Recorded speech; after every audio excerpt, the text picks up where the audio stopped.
চুরির বিভিন্ন ঘটনায় উদ্ধার করা বিপুল পরিমাণ সোনার গহনা প্রকৃত মালিকদের হাতে তুলে দিল পূর্ব থানার পুলিশ। এ নিয়ে পুলিশ সুপার কিরণ কুমার জানান, এসব অলংকার বিভিন্ন চুরির ঘটনায় উদ্ধার করা হয়েছে। সোনার অলংকারগুলির মূল্য আনুমানিক 30 লক্ষ টাকা হবে বলেই জানিয়েছেন পশ্চিম জেলার পুলিশ সুপার। চুরির ঘটনা তদন্তে ইতিমধ্যেই সংগঠিত চক্রের 17 জনকে আটক করেছে পুলিশ। আদালতের আদেশ মোতাবেক বুধবার উদ্ধারকৃত অলংকার তাদের প্রকৃত মালিকদের কাছে তুলে দেওয়া হয়েছে। रजिस्टर हुआ था चोरी का नवंबर और दिसंबर महीने में। अभी उसमें टोटल हम लोगों ने आज 17 लोगों को पकड़ा था। अभी 17 लोग भी जेसी में है, जुडिशियल कस्टडी में।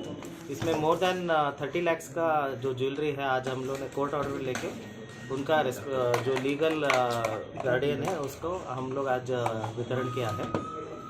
इसलिए हम लोग एक छोटा सा प्रोग्राम ऑर्गेनाइज करके जो जो इनका लीगल मालिक है उनको हम लोग आज more than 30 lakh worth jewellery उनको हैंड ओवर किया है।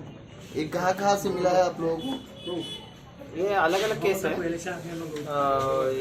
विद इन 1 मंथ हमने इसको ट्रैक करके इनको 17 लोगों को पकड़ा और सीज भी किया था।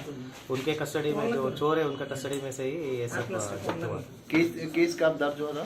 ये एक नवंबर में, एक दिसंबर में और एक दिसंबर के में ही हुआ था।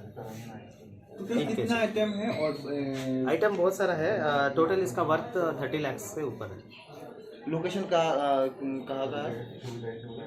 जिन लोगों ने डिफरेंट प्लेसेस है, या सभी ईस्ट अगरतला पेस के अंदर है। डिफरेंट प्लेसेस में ये चोरी हुआ था। तो आज हमने कोर्ट ऑर्डर आया तो उसको हैंड ओवर किया। एक गैंग जो है ना, वो की गैंग है या ना? नहीं, गैंग छोटा छोटा गैंग है। 3 अलग अलग केसेस में अलग अलग गैंग था। तो तीनों केस में हमने अच्छा जो भी उसने किया था सब मैक्सिमम रिकवरी हो गया है और जो गैंग मेंबर्स है सभी अरेस्ट होकर अभी जेसी में है। ठीक।